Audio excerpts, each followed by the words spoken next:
Alors, juste pour remettre en contexte, donc MAD Industrie donc, est co-organisée par IDEFORCA et SIGO et financée par la région Auvergne-Rhône-Alpes. Donc, nous remercions et également un grand merci à tous les prestataires, les entreprises demandeuses et tous les contributeurs qui ont permis cette dynamique possible. Pour rappel, la dynamique MAD Industrie a été lancée en novembre 2021 au sein du cluster MAD, qui a été suivi donc ensuite par Cara suite à la fusion du 1er janvier 2022. C'est une dynamique qui a été lancée dans un contexte de pénurie de composants que grand nombre d'entre nous avons connu, et justement avec cette volonté d'essayer de trouver une solution de relocalisation pour certains composants, tout en faisant du lien entre les fabricants de vélos et les ressources industrielles. Donc, de cette volonté est née une série d'actions. Donc, en novembre, on a lancé une réunion nationale pour faire de la mise en réseau et également récolter les besoins et prioriser les actions. Donc, on a vu qu'il y avait un fort engouement avec notamment plus de 75 participants. Donc, suite à ça, Cara a recherché des financements et on a obtenu ceux de la région Auvergne-Rhône-Alpes. Donc, encore merci à eux, car grâce à ça, on a pu constituer 5 groupes de travail, donc sur 5 études différentes.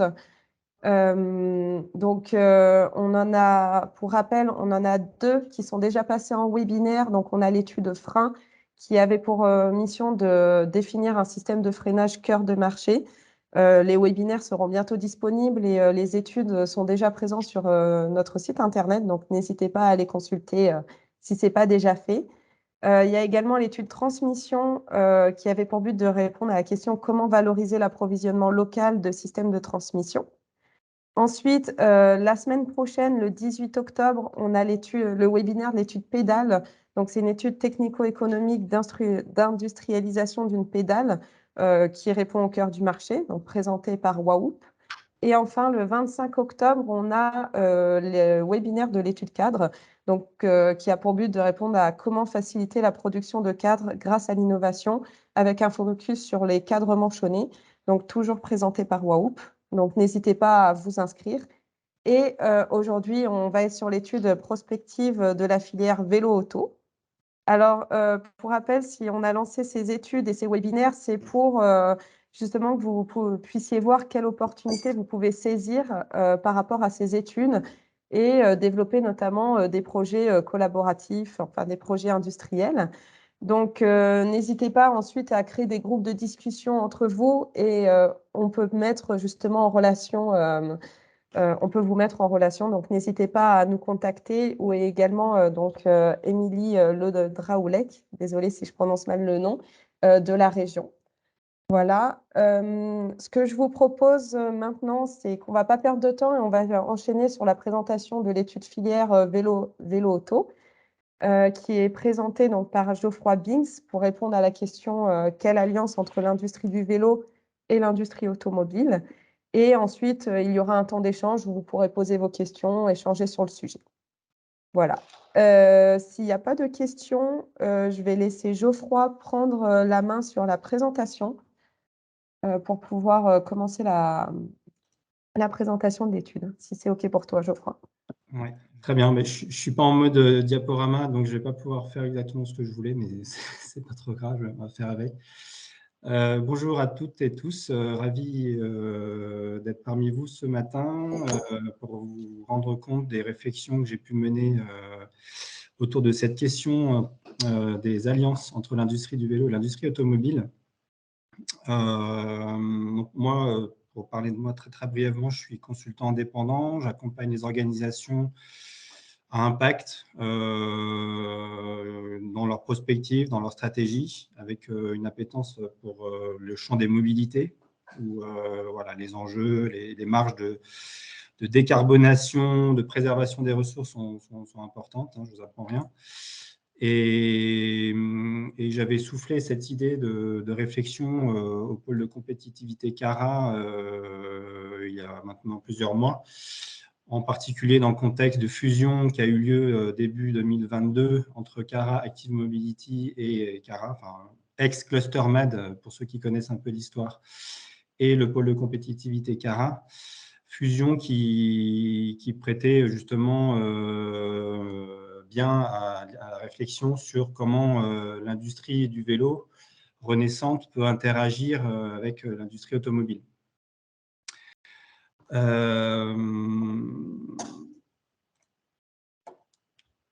Je vais rentrer vite dans le sujet et je vous propose une trentaine de minutes de présentation. Il y a un rapport, comme le disait Emma, qui est à votre disposition, donc je ne vais pas non plus aller dans le détail de tous les points.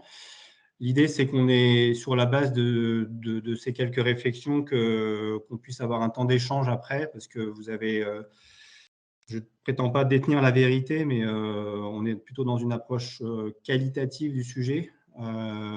Et évidemment, il n'y a pas beaucoup de sujets en débat aujourd'hui autour de ces questions d'industrialisation. Et donc, c'est ce qui est intéressant, ce sera plutôt l'échange qui va s'en suivre. Juste pour commencer par dire que ces parallèles et ces croisements entre auto et vélo ne sont pas nouveaux. On en a dans l'histoire plusieurs qui témoignent que voilà, certains industriels automobiles ont fait du vélo à un moment donné. Peugeot, vous connaissez tous, hein, c'était d'abord un fabricant de vélos qui s'est par la suite orienté vers la construction automobile. Aux États-Unis, il y avait des constructeurs. Là, je vous donne un exemple de Lewis, qui a été un constructeur essentiellement de motos, mais qui a fait aussi quelques voitures, qui avait aussi, qui est parti du vélo. Et donc, voilà, c'est des exemples. Il y en a d'autres.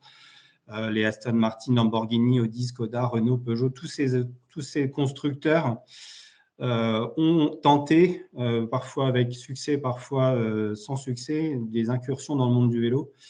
Et donc, c'est intéressant aussi de montrer que ce n'est pas nouveau et qu'il semblerait qu'aujourd'hui, on retrouve un petit peu des convergences entre ces deux filières, et c'est certainement sous d'autres aspects, avec d'autres modalités, mais c'est intéressant de voir qu'il y a une histoire quand même derrière. Parmi les éléments aussi de contexte qui nous poussent à réfléchir à ces rapprochements, ces convergences, c'est qu'on assiste aujourd'hui à ce que j'appellerais un éclatement, je dirais, des catégories de véhicules, qui est encore aux prémices de ce que ça pourrait être, hein, mais on sent frémir quand même l'émergence de nouvelles formes de véhicules qui sont justement entre le vélo et l'auto, qui hybrident les codes, les spécifications de chacun de ces véhicules, qui aussi permettent d'adresser des usages différents. Donc, on assiste aussi à une hyper-segmentation des usages et des comportements, du coup, derrière de mobilité, et qui, pour quand même une bonne partie d'entre eux, visent à alléger l'empreinte matérielle de l'industrie qu'il y a derrière et des usages de ces véhicules. Et donc, c'est aussi cet éclatement des catégories qui est intéressant à observer, parce qu'on sent bien que ces deux industries, que ce soit côté automobile ou côté vélo, s'emparent de ces émergences, de ces nouveaux véhicules, parce qu'ils empruntent à ces deux mondes. Et c'est intéressant de voir comment se positionne chacun des acteurs. À ce titre-là, je vous encourage à lire le dernier numéro de Transport Urbain, la revue Transport Urbain, dans laquelle sont présentés ces nouveaux véhicules, cette nouvelle catégorie qu'on nomme véhicules intermédiaires, justement. Il n'y a pas véritablement encore de nom officiel, en tout cas consensuel, mais qui décrypte un petit peu la tendance et les enjeux associés à ces nouveaux véhicules. Pour finir sur le contexte, cette recherche, cette réflexion, elle part aussi de lecture de différents rapports que vous avez dû croiser dans vos travaux aussi de votre côté, qui montrent effectivement qu'on a deux industries en forte transformation. Évidemment, l'automobile avec tout ce que prévoit et va avoir comme impact le véhicule électrique. En termes de réduction du nombre d'emplois, de reconversion, de redéploiement de l'outil industriel en France et ailleurs. Et évidemment, l'industrie automobile, l'industrie du vélo, pardon, comme le disait Emma, qui est justement en réémergence, qui recherche des relais d'industrialisation, des partenaires qui veut sortir pour une grande part d'entre elles du mode artisanal ou du prototype, en tout cas en ce qui concerne les acteurs français et européens, et qui recherchent potentiellement du côté de l'automobile des appuis pour passer à une phase industrielle. Donc, je vous ai mis là en guise d'exemple des hypothèses de départ qui ont été émises par différents porte-voix de la filière, et notamment dans le dernier rapport Roufié-Chat qui montre qu'il y a vraiment des passerelles à aller chercher entre ces deux industries.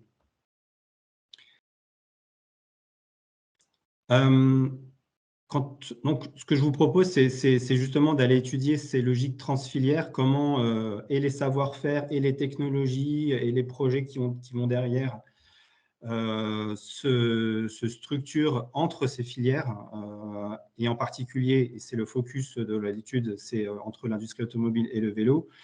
Mais il est évident que d'autres industries peuvent aussi avoir des choses à dire pour flécher leur savoir-faire, leurs compétences vers le vélo. Je vous en ai mis quelques-unes, il y en a d'autres, mais que ce soit l'aéronautique, les medtech, donc l'industrie du médicament, enfin les technologies médicales plutôt, l'industrie de l'électroménager, l'électronique, etc. Ils ont des savoir-faire, ils ont toute légitimité à aller sur le marché du vélo.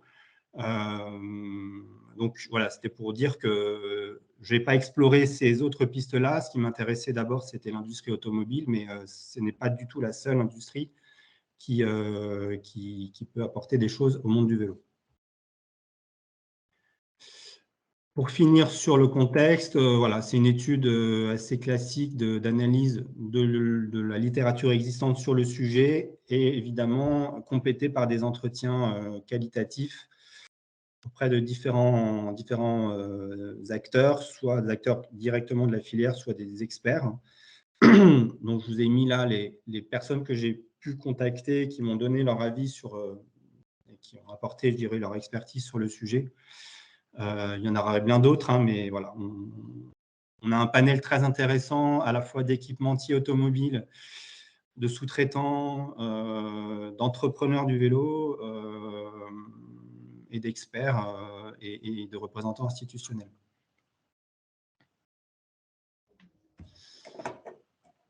Alors, j'essaie d'avancer. Je vais commencer par vous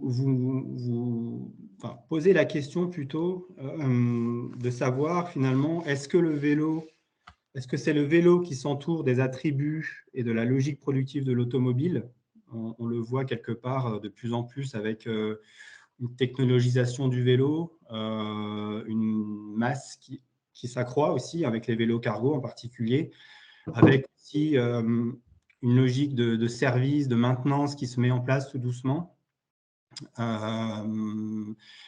Ou est-ce que c'est l'automobile qui puise aussi aujourd'hui dans, je dirais, les principes actifs ou les fonctionnalités des usages du vélo pour amorcer sa descente énergétique et matérielle qui s'impose aujourd'hui face aux enjeux? La réponse, elle n'est pas du tout tranchée, du tout, mais ce qui est intéressant, c'est voir que on converge tous les deux mondes convergent autour de problématiques communes, et ce qui donne lieu à un foisonnement d'innovations et d'initiatives qui sont intéressantes et qui, comme je le disais en introduction, mobilisent aujourd'hui des acteurs qu'on ne soupçonnait pas ou qui étaient jusque-là encore absents du paysage.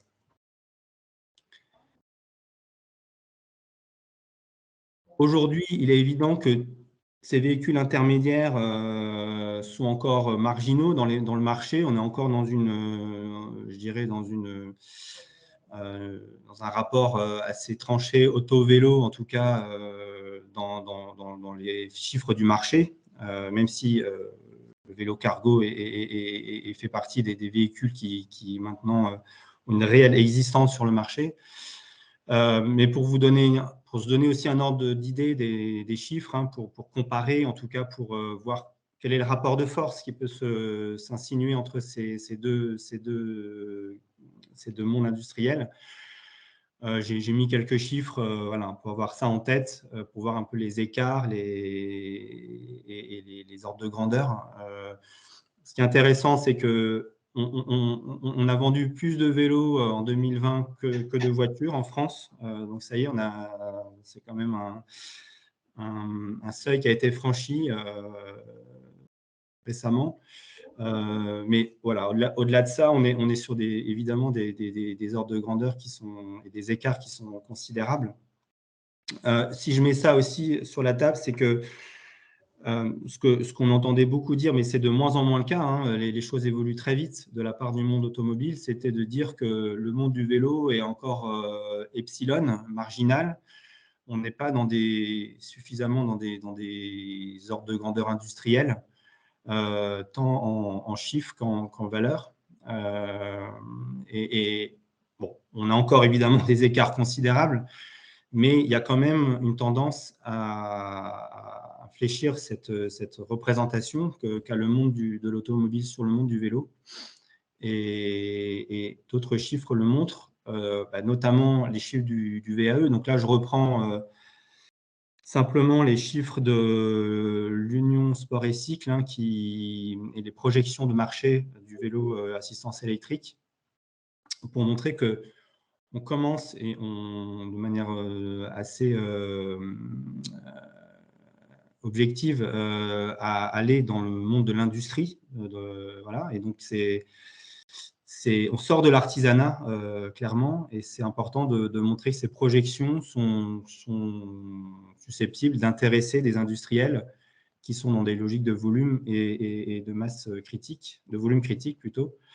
Voilà, donc les projections du VAE sont quand même tout à fait intéressantes et laissent à penser que l'industrie de l'automobile peut avoir des choses à dire sur ce marché. Je reviens juste sur un point.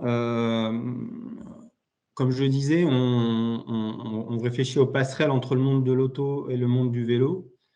Et évidemment, c'est important de considérer derrière la nature de ces passerelles, comment on va pouvoir les activer, notamment en termes de compétences, de savoir-faire. Et donc, c'est intéressant d'aller chercher justement ce qui caractérise aujourd'hui l'industrie automobile, notamment en termes de sous-traitance, parce que c'est autant de savoir-faire qui peuvent se réorienter et intéresser des industriels ou des entrepreneurs ou des fabricants de vélos. Pour dire qu'on a clairement en France un tissu industriel de sous-traitants automobiles qui est intéressant, qui est puissant encore, quoi que disent les études sur la désindustrialisation, on a quand même maintenu un tissu industriel intéressant.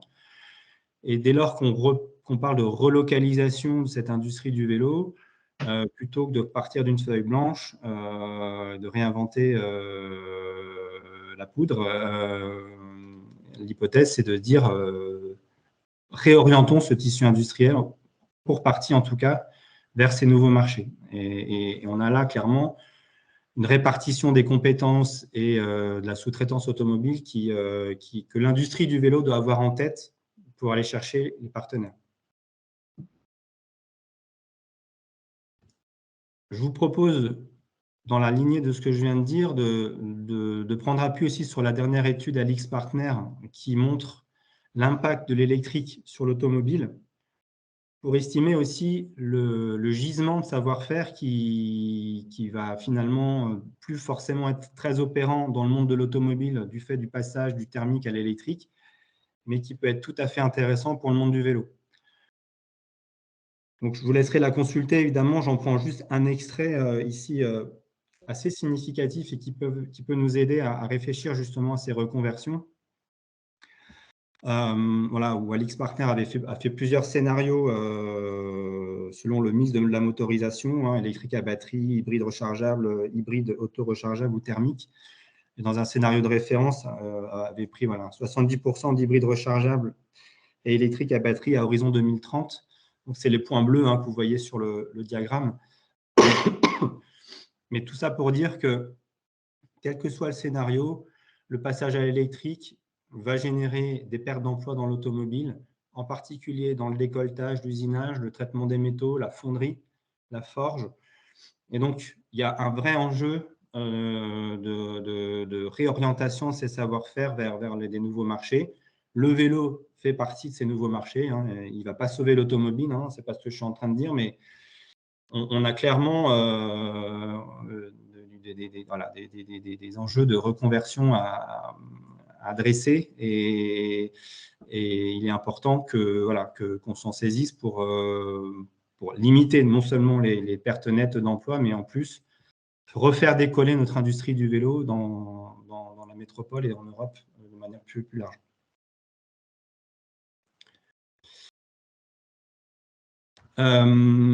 Et pour finir sur les chiffres et les enjeux, ça c'est un extrait du PTEF, donc le plan de transformation de l'économie française du Shift Project, qui selon les hypothèses, plusieurs hypothèses, mais donc en particulier l'hypothèse d'une baisse de 5% par an de nos émissions de gaz à effet de serre, si on veut atteindre cet objectif en tout cas. Ce think tank anticipe des pertes d'emplois assez importantes, hein, même très importantes dans le monde de l'automobile. 373 000. À l'inverse, 255 000 créations d'emplois dans le monde du vélo. Donc voilà, c'est aussi ce qui corrobore ce que je disais tout à l'heure, c'est cet enjeu de vase communicant qui peut opérer demain entre ces deux industries en termes d'emploi.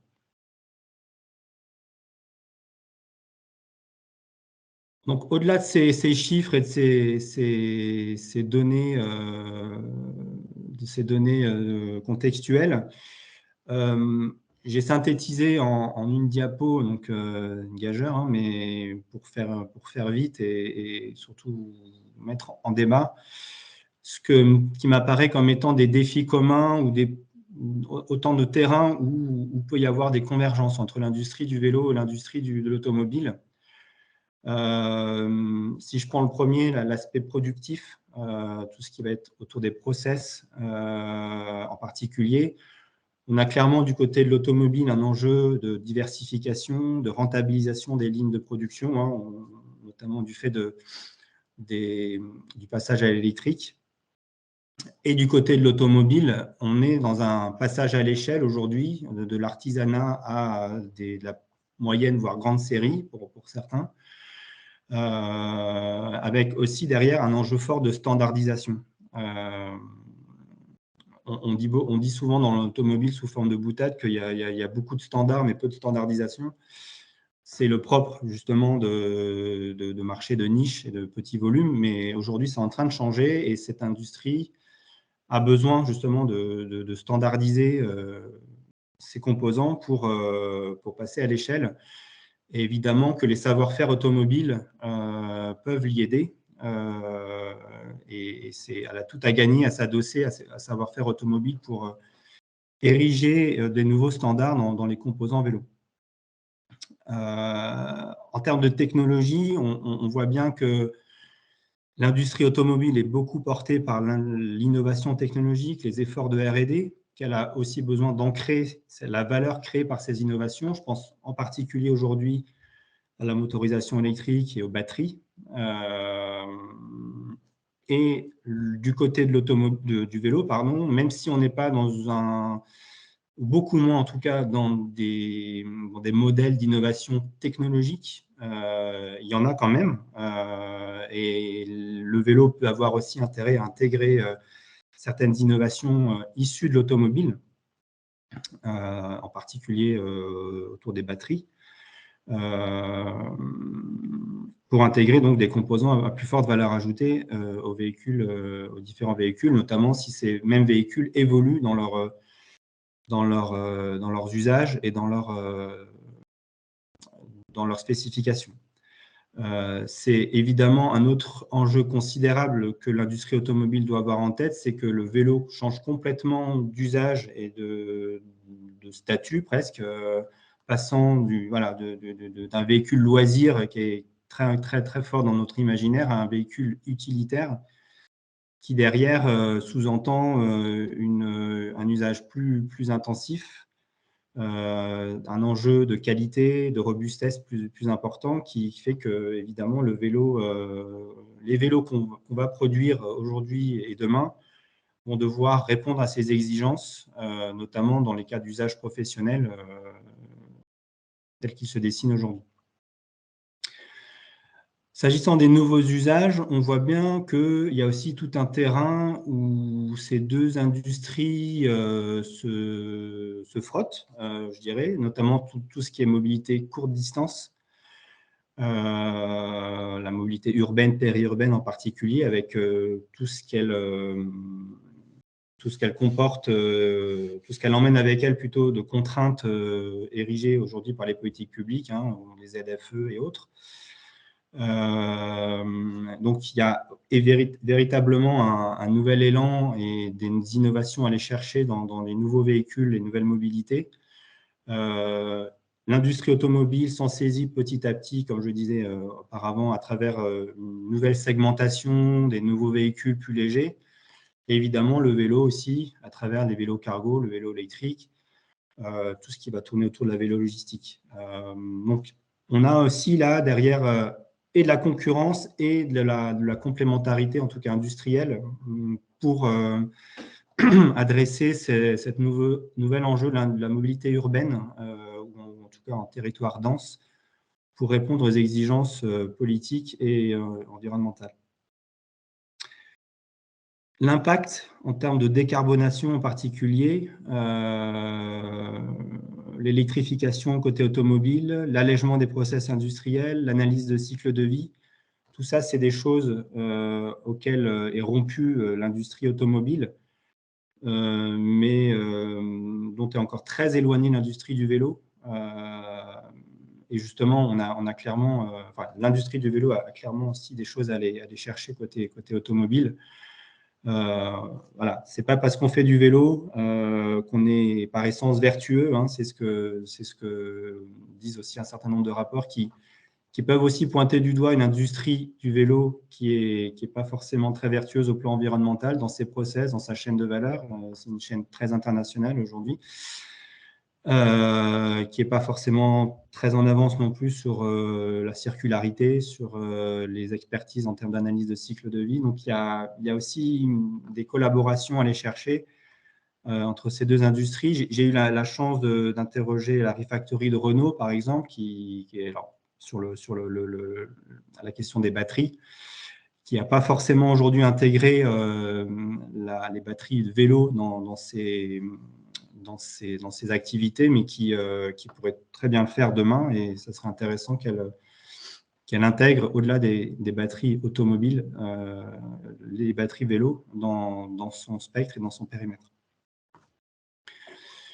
Et puis, dernier item, l'emploi. Je passe assez vite, j'en ai déjà dit quelques mots, mais en termes de diversification, de reconversion côté automobile, et clairement, côté vélo, un enjeu de professionnalisation de cette filière qui renaît, qui a perdu ses savoir-faire pour partie, et d'attractivité, de nouvelles compétences. Donc là, il y a aussi, pour faire jouer ce vase communicant en termes d'emploi, des actions à mener pour donner envie à ceux qui travaillent dans l'automobile d'aller dans le monde du vélo. J'y reviendrai sur ce point juste après. Je poursuis par une brève présentation de ce qu'on peut observer, et ce n'est pas du tout exhaustif, hein, c'est quelques exemples symptomatiques qui nous aident aussi à comprendre comment l'industrie du vélo s'intègre petit à petit au vélo. L'industrie de l'auto, s'intègre petit à petit au vélo à travers les différents maillons de la chaîne de valeur, et on voit bien que ça s'intègre à tous les maillons, hein, avec des exemples très significatifs d'initiatives, de projets, d'incursions, d'équipementiers, de sous-traitants automobiles qui s'investissent aujourd'hui dans la production de composants, de sous-ensembles pour le vélo. qui, pour certains aussi, collaborent avec des entrepreneurs pour assembler des vélos. Et évidemment, tout ce qui est autour de la distribution du SAV, où on sent bien qu'il y a clairement un enjeu pour l'automobile de repenser sa distribution automobile et par là même d'intégrer des nouveaux véhicules, notamment les vélos cargo. Voilà, vous connaissez certains des exemples qui sont là. Mais ils sont assez significatifs. Et sur ce dernier point de la distribution en particulier, même si ce n'est pas le cœur du sujet, hein, le prisme de l'étude est surtout le prisme industriel. Il n'empêche qu'il y a clairement un enjeu autour de la distribution et la vente. Et d'ailleurs, le gisement d'emploi dans l'industrie du vélo, il va être essentiellement dans les services après-vente, dans la maintenance, dans la commercialisation, dans la réparation. Et évidemment que les acteurs de l'automobile et de la filière automobile plutôt le comprennent et investissent aussi ce champ-là.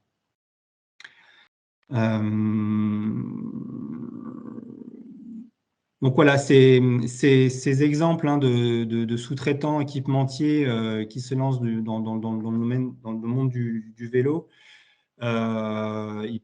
Ils le font selon plusieurs modalités. Hein. Vous connaissez tous l'exemple de Valeo avec Efigir qui relève d'une nouvelle forme de partenariat plutôt sur la base d'une innovation technologique et d'un accord plutôt intéressant entre ces deux acteurs. Mais on voit clairement qu'il y a aussi donc des Jitect, des Bontaz, des Saab qui étaient très fléchés automobiles jusqu'à maintenant et qui, depuis peu de temps, dédient des équipes entières aux nouvelles mobilités et réorientent leur savoir-faire. Bontaz, par exemple, ou Jitect, hein, dont le savoir-faire est très centré sur l'hydraulique, par exemple, où toute légitimité allait sur le frein, par exemple, et c'est ce qu'ils font aujourd'hui pour adresser pour répondre aux demandes des fabricants.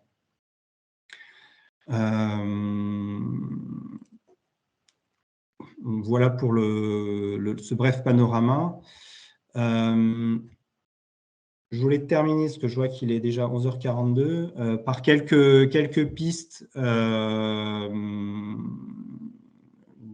pour encourager ces alliances auto-vélo qui me semblent intéressantes, que j'appelle plutôt des marches à gravir, pour que véritablement que ces alliances soient gagnant-gagnant et qu'il y ait quelque chose de vertueux qui se dessine entre ces deux industries au service de l'industrie et de l'emploi. Et je voulais commencer par la bataille des imaginaires, simplement pour dire que moi j'ai entendu dans mes entretiens qu'il peut y avoir aussi, on est dans des mondes de passionnés, hein, dans les deux cas, vélo, auto, qu'il y a aussi beaucoup de dogmatisme entre ces deux univers, ces deux cultures, ces deux types de véhicules, et qu'il peut y avoir aussi une certaine réticence des collaborateurs du monde de l'automobile à aller sur le vélo, qui peut être pensé comme une forme de dégradation par rapport à l'automobile. Et évidemment, il faut dépasser ces clivages, ces imaginaires. Et on sent que les deux mondes sont encore dans des clivages qui sont relayés par la publicité, par les médias, etc. Mais que, voilà, dans l'industrie, en tout cas, il y a clairement un enjeu de dépasser ça. Et c'est ce qui se dessine hein, clairement aujourd'hui, comme je disais, dans la façon dont l'industrie automobile intègre le vélo aujourd'hui. Donc, dépasser les imaginaires, je pense que ça, c'est clivant, c'est un premier point qui va être important aussi pour réussir ce pari des collaborations et des synergies entre ces deux mondes. Il y a un autre aspect qui est relayé par les entretiens, notamment les entrepreneurs du vélo, que j'ai symbolisé ici sous forme de dialogue, voilà, de dialogue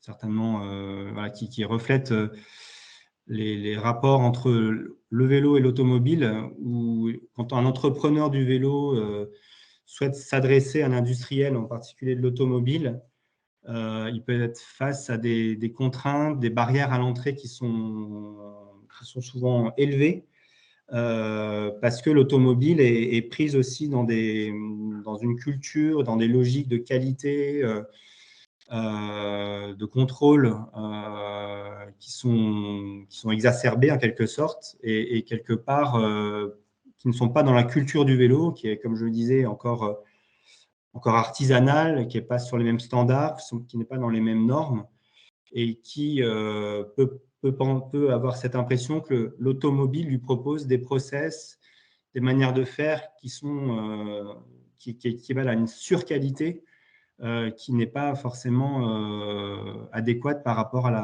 au cahier des charges du monde du vélo. Sachant qu'en plus, toutes ces études d'outillage, de faisabilité, de contrôle qualité, non seulement renchérissent le coût de la prestation, de la sous-traitance, mais évidemment allongent aussi les délais. Donc voilà, dans les témoignages que j'ai pu recueillir, on en a encore qui nous disent que c'est très difficile aujourd'hui de s'adresser au monde de l'automobile, même si on veut jouer la carte de la proximité, parce qu'on a des délais qui sont parfois encore plus longs que ceux qu'on nous propose en allant chercher les composants en Asie ou à Taïwan. Donc voilà, c'est quelque chose que je mets sur la table parce que c'est aussi des cultures différentes et évidemment des freins à la relocalisation et à des relations locales entre l'industrie du vélo en France et les entrepreneurs qui se lancent sur ce marché. Un autre aspect important qui est relayé, c'est que finalement, l'automobile ne connaît pas le marché du vélo. Et quand je dis le marché, c'est essentiellement les usages et la segmentation des usages du vélo. Mais ça se comprend non seulement parce qu'elle en était éloignée pendant un certain temps, mais c'est surtout parce que ces usages aujourd'hui sont nouveaux et émergent depuis peu. Mais voilà, tout ça pour dire que l'enjeu pour un équipementier et un industriel de l'automobile aujourd'hui, c'est de caractériser au mieux ces usages, de connaître l'attente finale, hein, comme j'en ai mis ici quelques extraits, quelques verbatims d'équipementiers automobiles qui nous informent de ça. Et de reporter cette connaissance des usages dans les spécifications produits pour être au plus juste dans le cahier des charges dans la qualité des produits proposés. Ce qui est intéressant aussi de pointer, certains m'ont dit, c'est pour ça que je l'ai mis aussi, c'est que à l'inverse de ce qui se passe en Asie, où tous les sous-traitants, même quel que soit leur niveau, ont une connaissance assez approfondie du produit final. En France, ce n'est pas le cas, ou moins le cas en tout cas. Et certains n'hésitent pas à dire, alors est-ce que c'est la bonne chose ou pas, je ne sais pas. Hein. Certains diront qu'il ne faut surtout pas répliquer le modèle de l'automobile dans le monde du vélo. Mais il n'empêche que les acteurs automobiles et sous-traitants automobiles ont plutôt l'habitude de travailler avec des équipementiers automobiles qui connaissent parfaitement l'utilisateur final, et ce qui n'est pas le cas dans le monde du vélo. On n'a pas cet intermédiaire type équipementier qui fait la passerelle entre justement le fabricant et le sous-traitant pour aider le sous-traitant dans ses process et dans ses cahiers des charges de produits. Donc voilà, je trouvais ça intéressant de relever ça pour montrer qu'il y a la comparaison a ses limites, mais c'est intéressant de montrer que y a un trou dans la raquette, en tout cas, pour aider les sous-traitants à être plus justes dans les spécifications de leurs produits et dans leur compréhension, en tout cas, des usages pour les aider dans leur production.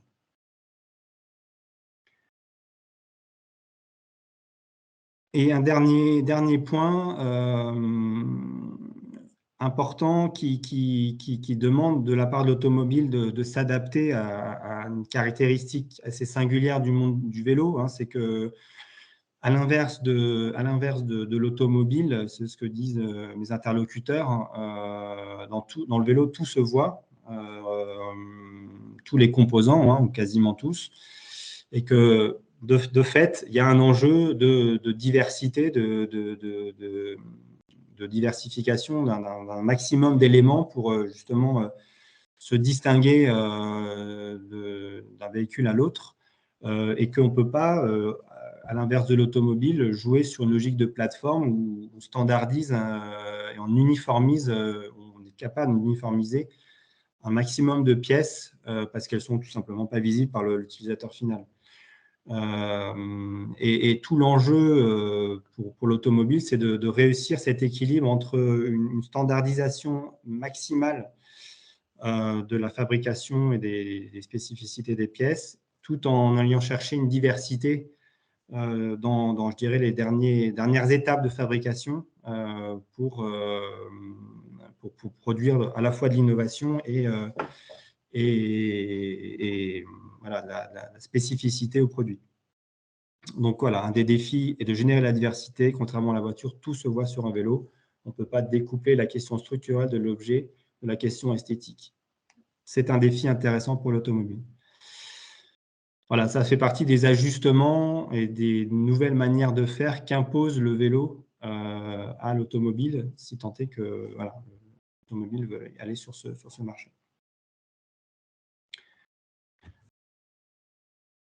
Alors, en synthèse, je voulais caractériser ce qui me semble intéressant pour justement aller sur ce terrain des collaborations et voir comment ces deux industries peuvent se lier demain, comme elles ont commencé à le faire dès maintenant. Ce que je disais, c'est l'évolution du statut du vélo, hein. C'est important que l'automobile considère vraiment le vélo et apparenté comme un véritable mode de transport, ce qui n'était pas le cas il y a encore quelques années. Et dès lors que le statut du vélo change, évidemment, les enjeux en termes de production et d'industrialisation aussi vont changer. Je vous parlais de la qualité, l'intensité d'usage, etc. C'est des éléments nouveaux qui font que voilà, il y a des traits communs avec l'automobile. Il y a un tissu de sous-traitance automobile qui est activable par les fabricants de vélos. Je vous en ai donné un aperçu juste avant, mais c'est important de les repérer, d'aller toquer à leur porte, hein, et c'est une des missions de Cara justement de faciliter ces rapprochements et ces mises en relation. On est évidemment dans un contexte de pénurie, comme le disait Emma en introduction, mais qui caractérise pas simplement la filière vélo, aussi l'industrie automobile, hein. Mais évidemment, dès lors qu'on ne peut plus s'approvisionner en Asie ou difficilement, il y a une appétence renouvelée pour aller chercher un intérêt plutôt renouvelé pour aller chercher des industriels locaux, dont l'automobile. Il y a véritablement un potentiel de transfert de savoir-faire de l'automobile vers le vélo, même si c'est des catégories de véhicules différents, hein. On voit bien que les frontières sont poreuses entre les deux de plus en plus, les véhicules intermédiaires, entre autres. Mais dès lors que voilà, on alourdit, on massifie un peu plus le vélo cargo et véhicules intermédiaires, il y a des spécifications qu'il va devoir intégrer qui viennent de l'automobile et du coup un potentiel de transfert. Un nouveau marché, une nouvelle position des sous-traitants dans la chaîne de valeur. Ça aussi, c'est un élément intéressant qui peut motiver des sous-traitants à bifurquer vers le vélo, des sous-traitants qui étaient jusque-là très mono-marché, voire mono-client, et qui étaient dans un rapport, comme vous le savez, presque, je caricature un peu, mais dominant-dominé, hein, avec une pression énorme sur ses épaules de la part des donneurs d'ordre. Et potentiellement, du coup, à travers le vélo, une possibilité pour certains de ces sous-traitants très sous pression d'aller sur de nouveaux marchés, de s'affranchir un petit peu d'une relation asymétrique aujourd'hui avec son donneur d'ordre. Donc ça, c'est un point assez intéressant. Par contre, évidemment, ça suppose des adaptations, une acculturation, je dirais, et du monde du vélo à l'industrie automobile et inversement. Hein. On est évidemment dans des relations réciproques, des enjeux réciproques plutôt. Dans le monde du vélo, on est évidemment dans des cycles beaucoup plus courts de production que l'automobile, des volumes plus petits, même si ces volumes commencent à s'accroître et commencent à être des échelles intéressantes, et une forte diversité de véhicules. Et tout ça, il faut l'allier à de la standardisation. Donc, c'est là qu'on change un peu de paradigme industriel pour l'automobile qui planifie à 10 ans quelques modèles de voitures. Là, on est sur des cycles beaucoup plus courts, avec un enjeu de diversité plus important, donc ce qui suppose une adaptation d'outils industriels. On est, comme je disais, aussi sur des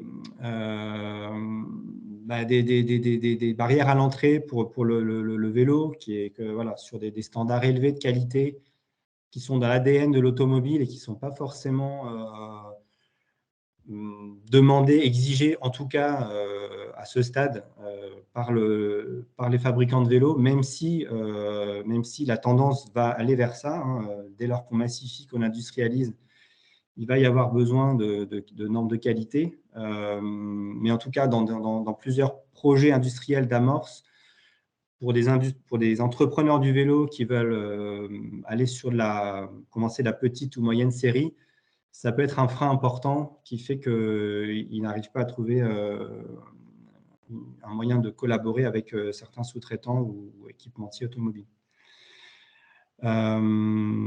Et puis, évidemment, on parlait d'acculturation. Le vélo, ce n'est pas tellement un terrain d'innovation technologique. Hein. Il y en a évidemment un certain nombre, mais c'est plus une culture d'innovation d'usage. Et ce sera évidemment demain une innovation de process industriel pour optimiser le produit et la manière de le fabriquer. Mais ça aussi, c'est quelque chose qui peut se frotter un peu avec une culture R&D techno très ancrée dans le monde de l'automobile. Voilà, quelques éléments de synthèse. Je voulais terminer par quelques mots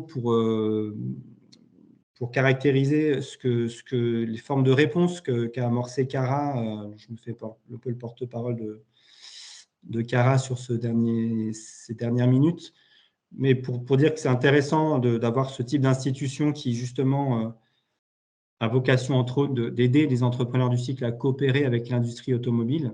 Alors, évidemment, je parlais d'acculturation tout à l'heure. Il y a évidemment l'effet réseau qui est important et qui est entretenu par ce genre d'institution.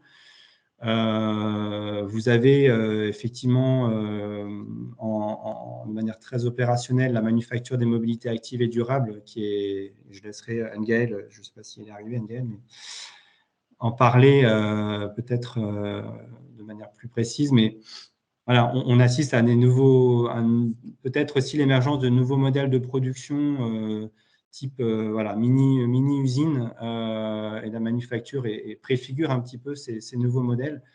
Et tout laisse à penser qu'on peut faire évoluer ces espaces, ces tiers-lieux productifs, comme des espaces tampons de collaboration entre le monde de l'automobile et le monde du vélo. Et en tout cas, c'est une des directions qui est prise par la manufacture pour réindustrialiser cette filière.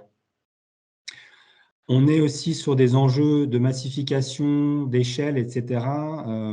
Pour intéresser l'acteur automobile, il faut du volume. Ça, tous les entretiens le disent évidemment. Et pour faire du volume, il y a besoin de coopérer. Donc, c'est aussi une des motivations de la création de la coopérative d'achat, qui est de fédérer des entrepreneurs du vélo pour acheter communément des composants et pouvoir établir un cahier des charges attractif pour l'industrie automobile. Et puis, voilà, anticiper les besoins en formation, ça c'est un autre enjeu hyper important. On parlait de reconversion, de redirection.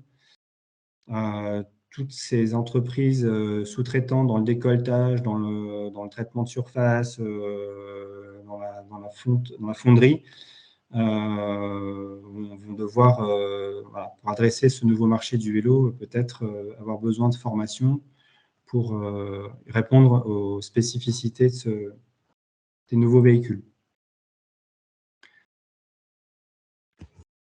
Pour terminer, ma dernière slide, quelques pistes qui ont été évoquées lors des entretiens. Voilà, pour aller plus loin dans les coopérations, comment ces deux mondes peuvent s'inspirer, se collaborer. Donc, on va aussi peut-être sur des actions de mécénat, de compétences entre l'automobile et le vélo. On va voir comment un entrepreneur du vélo, enfin de l'automobile, pardon, peut épauler des fabricants de vélos qui aujourd'hui foisonnent sur le marché. D'autres projets coopératifs, tels que le montage d'un centre national d'essai. Ça a été aussi un point important de certains, de dire qu'il faut qu'on s'inspire du modèle automobile, en tout cas, avec évidemment des adaptations et pour aider à la structuration de cette filière sur tout ce qui est standardisation, prototypage, etc. Il y a aussi voilà, ce genre d'infrastructures et de projets qui peuvent être intéressants. Vers des appels à projets destinés à faire travailler des équipes mixtes auto-vélo pour réindustrialiser des composants vélo localement. Et puis, voilà, l'essaimage de tiers-lieux productifs, comme je disais tout à l'heure, qui peuvent être intéressants à mettre en place en lien avec des politiques publiques qui visent clairement à impulser des projets de réindustrialisation dans leur territoire. Bon, c'était assez expéditif hein, pour les dernières slides. Je suis désolé, mais je vois l'heure qui tourne et je voulais laisser place aux réactions. Donc, vous verrez dans le rapport, c'est plus détaillé. J'en ai terminé pour les principaux points que je voulais aborder. Voilà, donc si vous avez des réactions, des questions, je suis à votre disposition, ou en tout cas des questions qui peuvent donner un échange entre nous, ce serait avec plaisir. Arnaud, pardon, j'ai la voix cassée. On a Arnaud Elderle qui a posé une question dans le chat. Je ne sais pas si vous voulez la poser à haute voix pour développer. Je peux la poser à haute voix. Parfait, merci. Après avoir suivi tout ceci, merci. Je me posais la question, est-ce que le mot automobile désigne également le monde du 2-3 roues? Parce qu'il me semble que c'est là le chaînon manquant, en fait, entre le monde de l'automobile et le monde du cycle. Alors moi, j'appuie votre remarque, effectivement. On parle automobile, on parle vélo, et effectivement, il y a quand même le lien entre la moto ou le deux roues général, qui est entre l'automobile et le vélo. Oui. Tout à fait. Alors, effectivement, ce n'est pas le prisme initial de l'étude, hein, parce que c'était vraiment la donnée d'entrée, c'était vraiment l'automobile. Mais on a clairement quand je parlais de véhicules intermédiaires, le deux roues motorisé en fait partie. Et il y a clairement des hybridations aussi entre le monde de la moto et le monde du vélo qui sont allés chercher pour travailler sur des véhicules nouveaux, que ce soit des trois roues, des quadricycles ou autres. Mais en tout cas, il y a clairement, voilà, dès lors qu'on s'achemine vers un allègement des véhicules miniaturisation des véhicules. Le monde de la moto a aussi des choses à dire et il est pris en compte, en tout cas, moi, ce que j'observe, c'est que dans cette dynamique des véhicules intermédiaires, on a aussi des entrepreneurs ou des acteurs du monde de la moto qui se manifestent et qui sont tout à fait actifs. Je vous invite d'ailleurs, juste pour votre gouverne, j'en ai pas parlé là, mais peut-être à vous greffer à l'extrême défi de l'ADEME, je ne sais pas si vous connaissez, mais qui est une initiative très intéressante aujourd'hui, impulsée par l'ADEME, justement, et la Fabrique des mobilités, pour faire émerger le véhicule intermédiaire et qui a pour vocation de fédérer une communauté d'entrepreneurs voilà, pour générer de l'interconnaissance, de la collaboration et défendre cette idée que, non seulement cette idée, et des projets très concrets de fabrication de véhicules intermédiaires. Je vous mets le lien dans le chat si vous voulez. Côté UTAC, nous avons effectivement été consultés de nombreuses fois concernant ce projet ADEME, parce qu'évidemment, ça fait partie de nos missions et c'est là où on peut aider, au sens apprendre à réceptionner un véhicule, comment on peut intégrer le marché, etc. Mais de notre point de vue, enfin, ce qu'on observe nous actuellement, c'est la rencontre en fait du monde de la catégorie L, donc le 2-3 roues, qui est un règlement cadre qui amène à des réceptions européennes, mais avec des contraintes techniques qui sont quand même beaucoup plus simples que ce qui se fait dans le monde automobile, donc les catégories M1, N1, notamment parce qu'on est sur des véhicules légers, qu'on n'a pas de crash test, que les contraintes d'émissions polluantes sont beaucoup plus simples à passer, etc., etc. Et ce monde-là, aujourd'hui, se rencontre beaucoup avec le monde du cycle, je dirais plus, ce qu'on appellera les mobilités douces, donc cargo bike, VAE, speed bike, speed elec, il y a beaucoup de noms pour beaucoup de produits différents. Et tous ces produits-là se cherchent puisqu'en Europe, il n'y a pas de cadre. Simplement, on a juste quelques normes qui nous permettent de commercialiser, mais il n'y a pas de cadre technique, pas de réception qui permettent d'être valorisés à travers toute l'Union européenne, et encore des difficultés sur la voie publique. Voilà, c'est ce qu'on observe actuellement, cette jonction du monde du L, des 2-3 roues, et de la mobilité douce. Ouais. Et côté automobile, ce qu'on voit effectivement, là, je confirme une rentrée en force des équipementiers du monde automobile. Valeo, par exemple, est en tête de pont, clairement, et envahit le marché et du cycle et de la catégorie L avec de la motorisation, notamment des systèmes de réducteurs, etc. Ouais.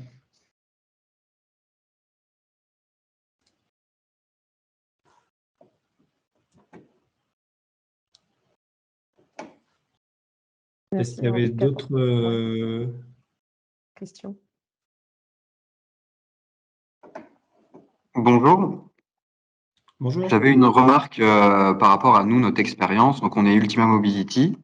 Et en fait, notre direction est issue du milieu automobile. C'est Jérôme Mortal qui a par exemple travaillé chez Valeo ou dans d'autres sociétés du milieu automobile. Et en fait, on a beaucoup travaillé justement avec le secteur automobile. Donc, on parlait de Valeo, mais d'autres aussi que je pourrais pas citer, sur des procédés, sur de l'injection, sur des matériaux, sur des méthodes de production, etc.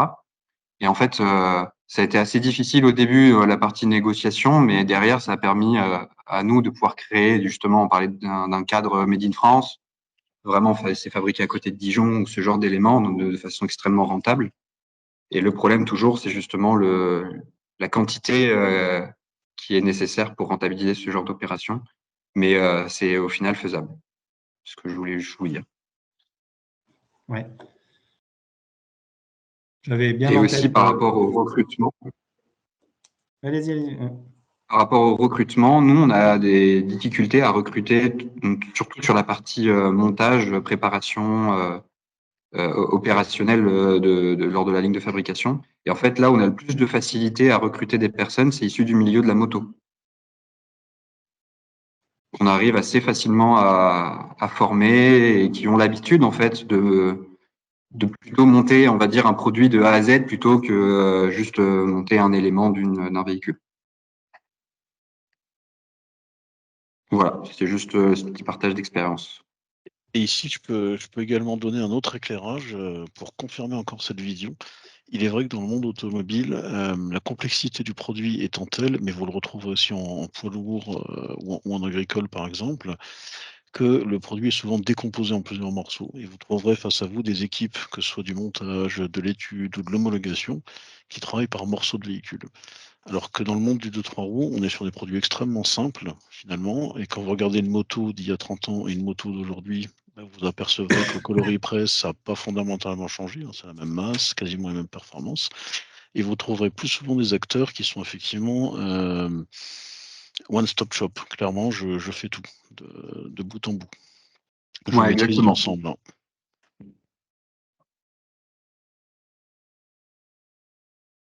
Et moi, juste pour illustrer par rapport alors à l'aspect formatif, puisque nous, on intervient sur la formation moto et vélo, et on voit effectivement les passerelles qui peuvent se faire sur les compétences qui peuvent être transversales et qui passent d'un secteur à l'autre, avec effectivement toute la partie électrique, électronique, qui n'est pas une découverte pour le monde de la moto qui s'oriente vers le monde du vélo.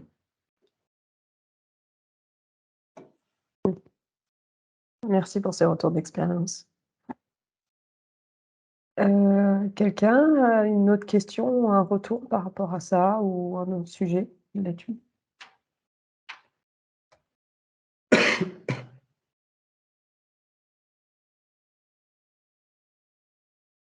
Ça pour un non, je pense. Peut-être, je sais qu'il y a EFI Automotive dans l'assemblée.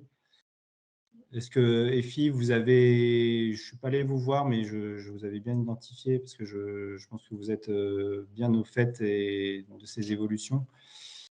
Mais pour savoir si vous avez déjà adressé des acteurs du monde du vélo dans votre expertise ou si c'est encore très automobile.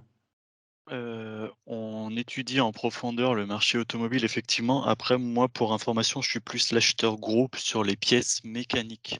Je sais qu'il y a des projets en incubation assez avancés. Par contre, je ne sais pas le niveau d'information que je peux vous donner à l'instant T, avec notamment un acteur du vélo. Mais je ne sais pas jusqu'où je peux donner l'information, donc je préfère pas vous donner l'information pour ne pas faire d'impair. Mais de mon côté, moi, c'était surtout pour avoir, on va dire, les évolutions du secteur de la mobilité douce, parce qu'effectivement, on sent un virage de plus en plus serré sur ce niveau-là, et c'est avoir un petit peu une vision du marché et ce qui se passe sur ce domaine-là. C'était plus de l'informatif que vraiment des infos précises. Ouais.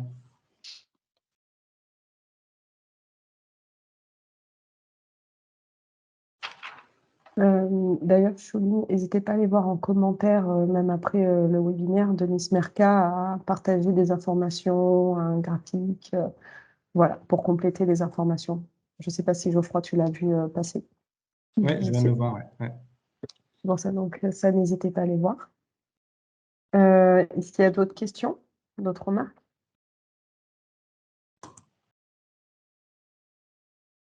Est-ce qu'un acteur comme Trips, je ne sais pas si vous êtes encore là, Trips Non.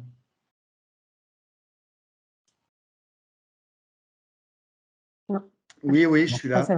Ah, d'accord. Non, c'est sur une question de retour d'expérience plutôt par rapport à vos enjeux, à vous, de fabrication, de partenaires industriels. Est-ce que vous vous retrouvez dans ce qui a été dit? Est-ce qu'il y a des compléments que vous pouvez apporter de votre expérience? Alors, vous avez bien expliqué tous les points intéressants et cohérents de toute la chaîne et aussi de notre chaîne de production. Nous, on est un peu particulier parce qu'on produit de A à Z nos vélos cargo électriques, parce qu'à la base, on est une PME spécialisée dans la tôlerie et la chaudronnerie. Donc, on a un savoir-faire industriel et on a déjà les équipements et la chaîne de fabrication pour réaliser les châssis et un certain nombre des composants qu'on utilise sur le vélo cargo final. Donc, on est moins tributaire ou en recherche, on va dire, de partenaires ou de sous-traitance pour assembler notre vélo. On arrive à être assez organisé par nous-mêmes, bien sûr en sourçant certaines pièces de l'extérieur, mais autrement, on arrive à être 60% on fait nous-mêmes et on est jusqu'à 75% français dans les pièces et composants. Donc, nous, l'enjeu, il est plutôt sur le côté distribution, comment vont s'organiser les filières vélo cargo pour les professionnels, parce que ça, c'est notre segment. On n'est pas pour les particuliers. Nous, c'est des vélos cargo électriques gros porteurs pour les professionnels. Et donc, comment vont s'organiser les filières pour la distribution? Comme tu as bien noté, il y a des acteurs qui se regroupent avec des acteurs du poids lourd ou du VL pour avoir une distribution et faire partie du maillage français pour être bien visible au niveau de la distribution. Donc, c'est plutôt sur ce côté-là où nous, on va définir notre stratégie de distribution par rapport à des distributeurs plus vélo, des distributeurs un peu hybrides, ou rejoindre des marques automobiles ou de camions ou motos ou quad ou rallye ou tout type de véhicules qui ont déjà des réseaux de distribution en place. C'est beaucoup ça que je suis en train de regarder.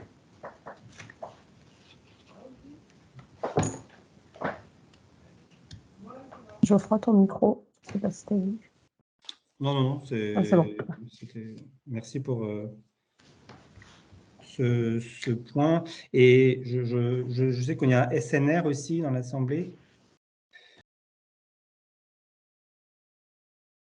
Oui, tout à fait. Ouais. Merci d'être parmi nous. J'aurais voulu, peut-être, vous êtes aussi un témoin intéressant de la diversification de l'auto vers le vélo. Est-ce que vous pouvez témoigner rapidement de comment vous opérez pour aller sur le marché du vélo, comment les difficultés que vous rencontrez ou... Alors, ce que je dirais, on était déjà présent sur le marché du vélo, mais sur certains organes, on va dire du vélo plus classique, autour des roues. On a été aussi dans le passé autour des jeux de direction, aussi autour des pédales.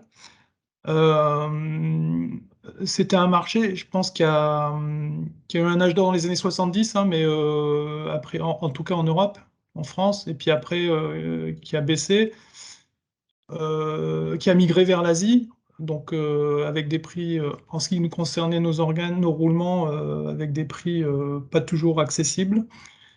Pas forcément non plus avec les qualités et niveau de performance souhaités.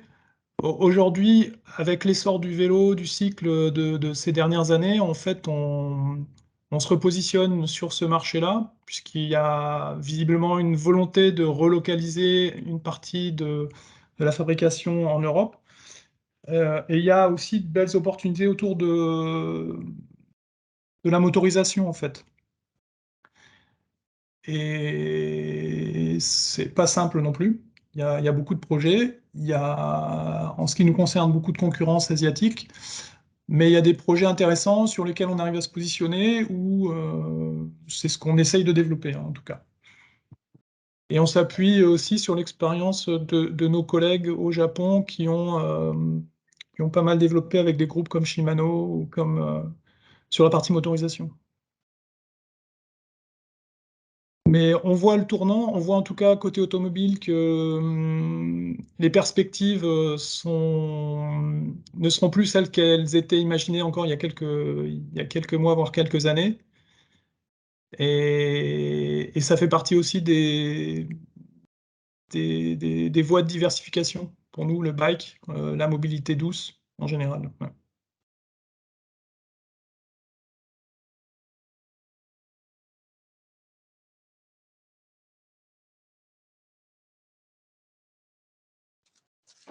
Ouais. Parfait.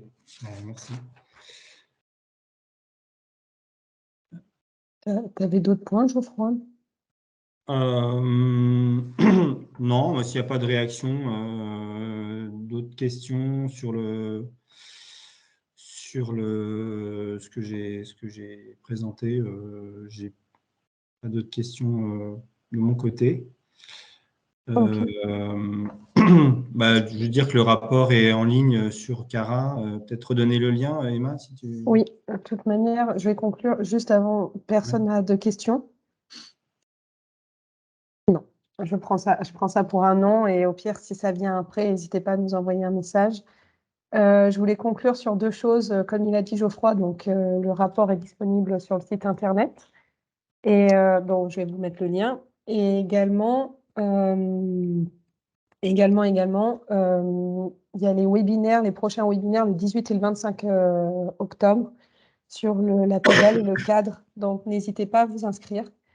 Attendez, je vais juste vous mettre le lien. Comme ça, vous l'aurez.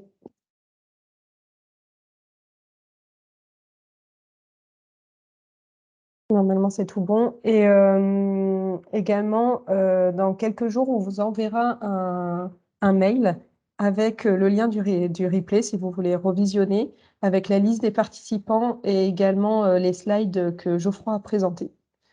Voilà, juste le temps qu'on prépare le replay, mais vous aurez ça. Et voilà. Je ne sais pas si, Geoffroy, tu as quelque chose à rajouter. Ton micro est éteint, mais j'ai compris un non. Je vous remercie de votre écoute et voilà. Merci de vos votre dispositions. participation. Bon, Merci en à tout vous. cas, Merci à vous merci. également. Bonne Merci. journée. Merci de la présentation. Au revoir. Merci Au revoir. beaucoup, au revoir. Merci.